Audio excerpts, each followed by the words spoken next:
কবিগুরু রবীন্দ্রনাথ ঠাকুরের কবিতা আমি। আমারই চেতনার রঙে পান্না হলো সবুজ, চুনি উঠল রাঙা হয়ে। আমি চোখ মেললুম আকাশে, জ্বলে উঠল আলো পূবে পশ্চিমে। গোলাপের দিকে চেয়ে বললুম, সুন্দর সুন্দর হলো সে। তুমি বলবে এ যে তত্ত্ব কথা, এ কবির বাণী নয়। আমি বলবো এ সত্য, তাই এ কাব্য। এ আমার অহংকার, অহংকার সমস্ত মানুষের হয়ে।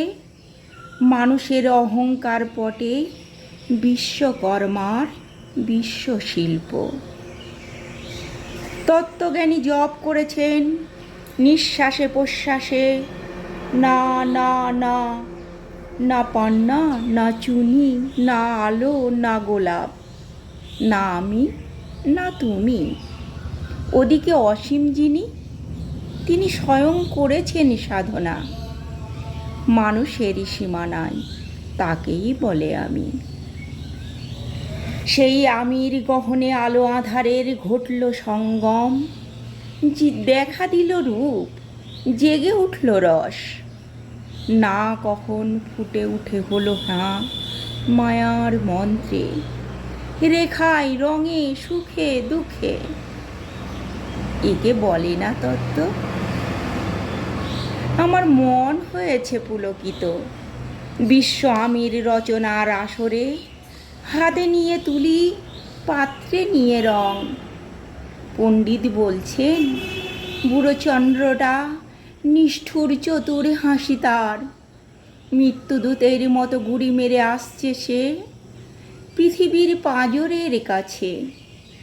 একদিন দেবে চরম টান তার সাগরে পর্বতে মর্তলোকে মহাকালের নতুন খাতায়। পাতা জুড়ে নামবে একটা শূন্য, গিলে ফেলবে দিন রাতের জমা খরচ। মানুষের কীর্তি হারাবে অমরতার ভান, তার ইতিহাসে লেপে দেবে অনন্ত রাত্রির কালি। মানুষের যাবার দিনের চোখ বিশ্ব থেকে নিকিয়ে নেবে রং। মানুষের যাবার দিনের মন ছানিয়ে নেবে রস। শক্তির কম্পন চলবে আকাশে আকাশে, জ্বলবে না কোথাও আলো। বিনাহীন সভায় যন্ত্রীর আঙুলে নাচবে, বাজবে না সুর। সেদিন কবিত্বহীন বিধাতা একা রবেন বসে নীলিমাহীন আকাশে।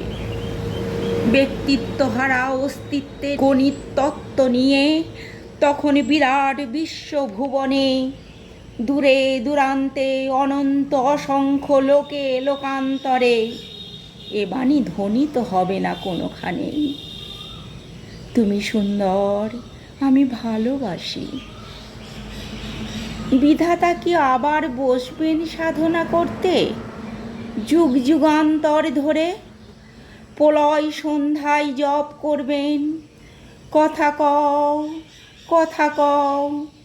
বলবেন বলো তুমি সুন্দর, বলবেন বলো আমি ভালোবাসি। নমস্কার।